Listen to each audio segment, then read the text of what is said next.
everyone, welcome to our latest video in the Head in the Cloud series hosted by Citrus Global. Here with me today is Lars Gröber, who is the CTO and co-founder at Inheaden, who are a very exciting startup. So Lars, if you'd like to introduce yourself and you guys. Sure. So first of all, thank you very much for the invitation and the chance to be here on this platform. I'm Lars Gröber. I'm 25. I'm living currently in Frankfurt, Germany. And I'm the CTO and co-founder of Inheaden. We are like a small IT and software startup located in Darmstadt, also Germany, and which is essentially like close to Frankfurt. And we offer like a lot of different things. So we see ourselves essentially as an idea and tech factory. So we have like different offerings for our customers. One of them is like we develop or we offer a like holistic software product development for especially like small and middle enterprises here in Germany, or essentially also all over the world, of course. What we do is like we look at the company, we look at the different business processes, and we try to essentially make them better. So we love technology, and so we just want to like help customers, help other companies like use technologies for their advantage. Brilliant, brilliant. Well, I mean, on the back of I suppose, COVID-19, how were you during lockdown? How did you find it? I mean, actually, like looking back, we were actually quite well during lockdown. So I mean, we are still quite small, so it's probably easier to manage like a small team than if you have to do a lot at scale in a big company. Yeah. And so we were already quite a remote company from the start.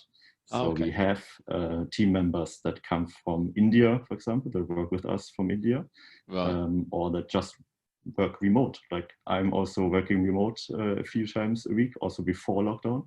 And so we already had like the infrastructure, we already had like kind of the culture in place for working remote. So like there wasn't like too big of like a change with lockdown for us.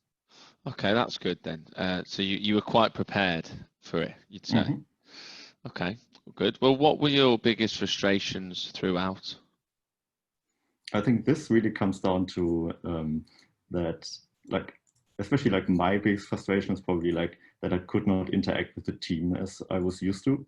Yeah. So I just find, I mean, there's always like the discussion of could we like go fully remote and like everyone works from home, or is there like some value when you are at on site and working with people like in person? And I just felt like it's like much more difficult, especially for people who just started out, to teach them over the web.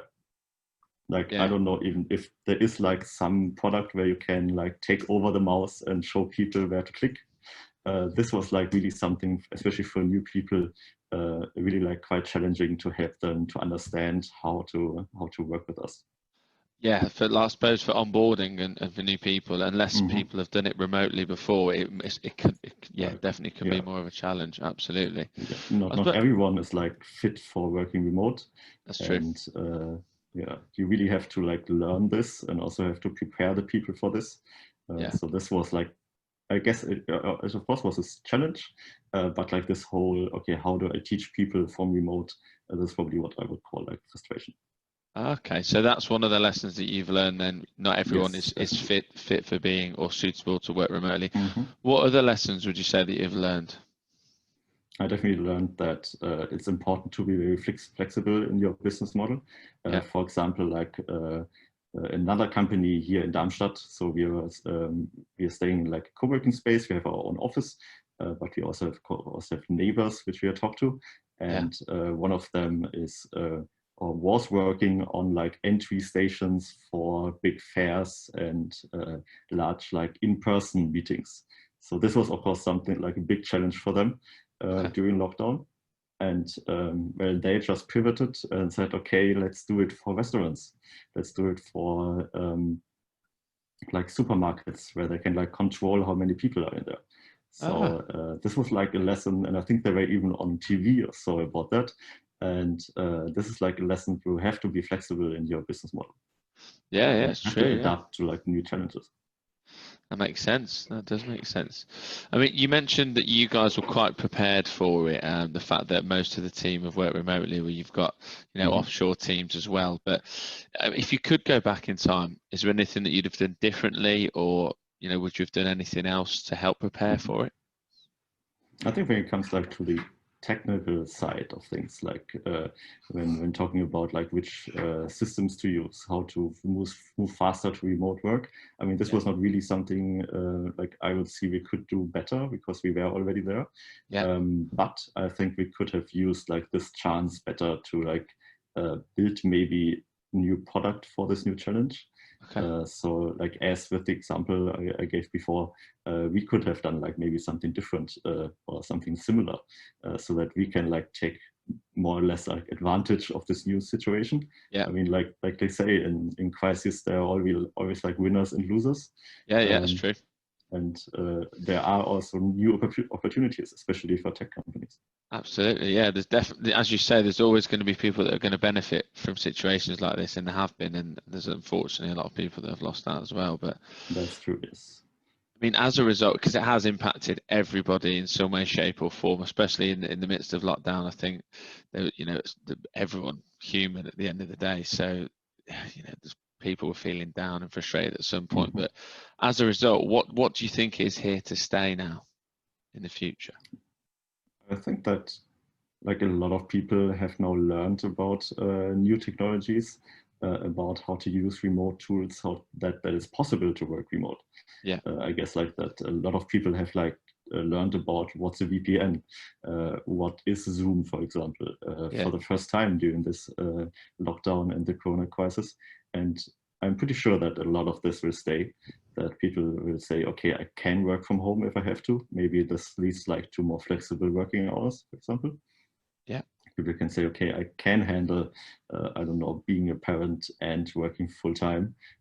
This can work, for example. And I definitely think this is what will stay, just that more people are aware of these new kinds of working, new kind of styles. Definitely. I think some people as well have seen the benefits of having a better work-life balance as a result, especially those with a family or, absolutely. And certain companies, a lot of companies are given more autonomy and trust in their employees, haven't they? Because they've had to, I suppose. So. Right. This is also something like, as I said, we already worked a lot with freelancers and people from remote. So they like had to be like quite like self-organized and like organize their life essentially. But like this is something I guess people have to learn how to motivate yourself, how to organize your time better when you are at home. And you can only learn this, I guess, when you really do it. Definitely, yeah. I mean, when I was doing it, I had to have a structure to my day because I think certain people are like habits of routine or people of routine, and I had to sort of create structures of my day for sure. Working on the kitchen table at times wasn't wasn't the most fun, but you have to make do. Would you say like certain priorities have altered now? Have they for you guys or you personally for the business? Have priorities altered and changed? I think like I talked about that we wanted to like, or that I would, if I would go back in time, then we would like concentrate on new products a bit more. But this is probably also something that changed. Like as I mentioned, we are like quite like contract focused currently, like offering services to other companies. And since that, of course, like changed a bit, like the landscape, there were less contracts, that we started to work on our own products a bit more. And for example, one of them is essentially like a Zoom for the European market. So we like found out, okay, there are so many different options when it comes to video like collaboration, but most of them are like, maybe they are hosted in Europe, but they are from American companies. And so we essentially want to offer like an alternative European Zoom, if you like. And this is definitely something we like started to work on. We started to think about more. Maybe we could have been faster in hindsight, but we are still working on it, like a bit under the radar. It's not finished yet, but this is definitely something that changed over the time. That's good. That's a very good idea. When you think, as you said, the main players, you've got Zoom, or Microsoft Teams, and then Skype, which are, I think, owned by Microsoft Right. as well. Yes. So yeah, you make a good point. Google Hangouts as well. That's all. Also with like GDPR, of course, and like the privacy shield that Yeah. went down essentially. There's really like a market for this, I guess. Like also a lot of educational like organizations, they don't want their data to be in a different country, a different continent even. I agree. Yeah, that's a good idea. How's that go? How's that going for you guys? Is that I mean, we looking at? started with essentially we started like quite like lean startup if you want. Yeah. We already like offered like IT setups for other companies and organizations where we essentially set up their own like we use Speak to Button, for example, if you know that. There are Right. like different open source tools for video collaboration, and one of them is Speak to Button. We use it internally, we host our own servers, and we also offered other companies and organizations that we do it for them. So Okay. this was like essentially, okay, we saw the need in the market, and we like got some experience building these type of structures and IT systems. Hmm. And now we want to turn it into a product. Very good. Well, look, I wish you the best of luck with that. Thank you. Yeah, it's very interesting indeed. It's very interesting. Moving forwards, I suppose, what advice, for all the things that you've learned and what you think's here to stay, what we've just discussed, what advice would you give to businesses moving forwards as a CTO and a co-founder, a man in your position? I would definitely say like make sure that your organization that you're essentially responsible for is like flexible enough to like again going back to this example, like flexible enough to change if there are new challenges, and that you can adapt fast enough. So for example, like Airbnb like changed their business model like towards like longer stays or like online experiences. And Yeah. so this is something that I think like a lot of, especially bigger organizations can learn from, that you need to be able to change fast and Yeah. to adapt to new circumstances. I totally agree. Yeah, you have to be adaptable and be able to adhere and adjust in certain situations. And I think those that don't, unfortunately, may fall by the wayside. I feel personally. Right. Well, moving on to a few more technically orientated questions now. At the moment, what would you say is the most important trend in cloud computing? So like maybe first a bit of background about like what we use essentially Yes, cloud sorry. Yeah. computing for. No, this is like about like we mostly use like the Kubernetes or managed Kubernetes instances Yeah. on different cloud platforms. Okay. And this is definitely something we like see a lot of value in using like cloud platforms. Like we don't want to host our own Kubernetes instances on our servers. So we have a few managed or a few of our own servers, especially like with Hetzner here in Germany. And but we use like this managed Kubernetes instance on other cloud platforms. Okay. So I mean, this is like not maybe something completely new, of course, but it's definitely something that we saw like the most value in using these big cloud platforms. Right. But Okay. like saying that, we actually don't even use like big cloud platforms, but we found out that we have like a lot of European companies that essentially offer the same service. And one of them is Scaleway, for example. We work together with them and host our Kubernetes instances over there. And this is like a European one. They have data centers in Amsterdam and Berlin. Right. And like I think this is like one of like an important trend that you move more to like local cloud providers, which also offer you, of course, GDPR compliance and data protection. Of course. Okay. Kubernetes is a hot topic, isn't it? Mm-hmm. To be honest, it has been for some years now. Along with that, like the likes of OpenShift as well. I've noticed that being a big trend in the last few years for sure. Mm-hmm. So in terms of other technologies that you guys use, you mentioned UX UI, you mentioned JavaScript. What else would you say is important to you guys? So we essentially started by being quite microservice focused. Okay. So we learned, especially as a service company, it's like important that you can build products really fast.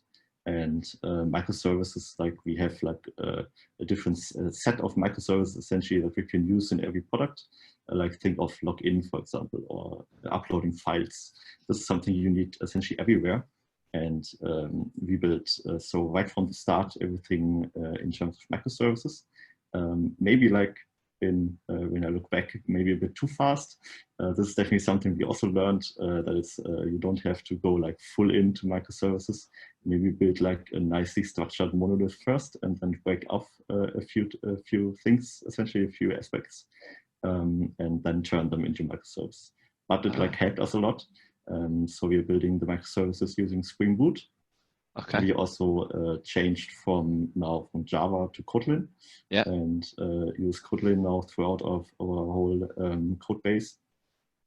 So this is like in the backend we use Kotlin together with PostgreSQL and as I said, Spring Boot. And the front end is like modern web frameworks, React and Angular, like the newer Angular, of course. And like together with both, we're using TypeScript and combine everything using an open API standard. Okay, good, great, interesting. Like moving forward, I suppose, I know it's hard to say, but what do you anticipate, let's say, the new hot topics being for, say, 2021 in terms of trends and technologies, or not necessarily just related to you guys, but on the market in general? Mm-hmm. I think that, like, of course, like the move to the cloud is probably like continuing, so that like even more projects and companies move to the cloud, especially like probably the big ones, maybe even a few of the European ones, and so that we see like that they also offer like a lot more for these companies. So we probably see also more like data privacy related stuff. So I already talked about like GDPR. This is still probably a hot topic for a lot of companies. And okay, how can we like protect our data? And this is definitely something that also like big cloud providers need to think about. Like how can they make sure that people are like feeling safe essentially with the data? No, I totally agree. I think, well, obviously from us working with talent, I've noticed a big shift in big data, data science, data-related roles, particularly this year. Whereas before, last year, it was, or the years before that, it would have been more focused around DevOps, cloud, as you say, because there were a lot of migrations taking place. But so data, okay, very interesting. From like I suppose in the economical perspective or standpoint, are you expecting like a bounce back in the economy, or the opposite, or what are your thoughts around that? I mean, I definitely think that the economy will bounce back. Like, I mean, I'm an optimist, so this is like essentially what my view is. But I think like it has essentially done this before. And if you look at the stock market, for example, it was pretty much a V-shaped recovery, and so we are essentially back to pre-lockdown levels.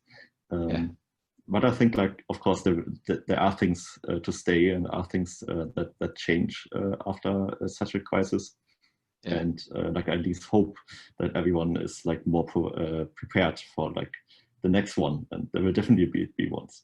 There will definitely be like a next pandemic, because like this is just how things go, and there will be like a next crisis, and like everyone can just like learn from the current one.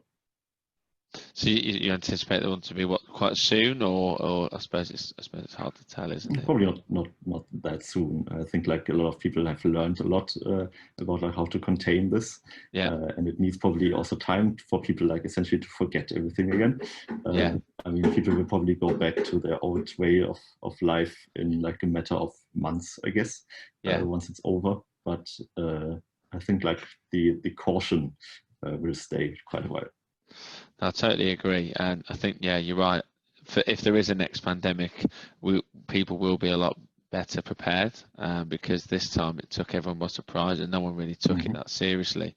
And I've been saying it since March really, but we're living in like a future history lesson. You know, some people have been saying it's like we're living in a movie, but you know, it's just a harsh reality of it at the moment. But I totally agree. We'll be better prepared. A final question, really. I mean, what would you ask of a modern talent partner moving forward? Well, obviously, all the things that you've learned. What would you ask of a modern talent partner? So I think I would go back to this, like being flexible. Requirements change fast. The circumstances change fast, especially like now, for example, with Corona, it probably comes back to that we like need come back to like pre-lockdown levels, and so also like the requirements on like new talents, new people joining the organization also change. So this I think is like really important, that the talent partner is also itself like flexible and can like adapt to new requirements pretty fast. Yeah. And I guess for that, like they also need like a large network of different candidates, and so that you have like essentially like a lot of to choose, or a lot of people who could work for you. And also, as I said, like remote and on-site person, like different people work better in different roles. So I guess also like some selection of, okay, we have people that could work on site with you, or people that could work remote, and also like essentially proven themselves that they can work remote. Okay, fantastic. Thank you very much. Well, Lars, I'd like to thank you for your time, taking the time to speak to us today and be a part of the Head in the Cloud series. Hopefully, yeah, you're welcome. No problem at all. Hopefully we can do another one, later on down the line, and we can reflect on this video and look back and see what changes may have happened, or if there had been another pandemic, or who knows what can happen. Hopefully not. Hopefully not, of course. But yes. yeah, no, we can have you on as a guest speaker again. That would be brilliant. Nice. Yes, I'm looking forward to it. Definitely. Well, look, thank you very much for your time, and you take care, and wish you all the success for the rest of the year for you guys at Inheaden. Thank you. Okay, take care.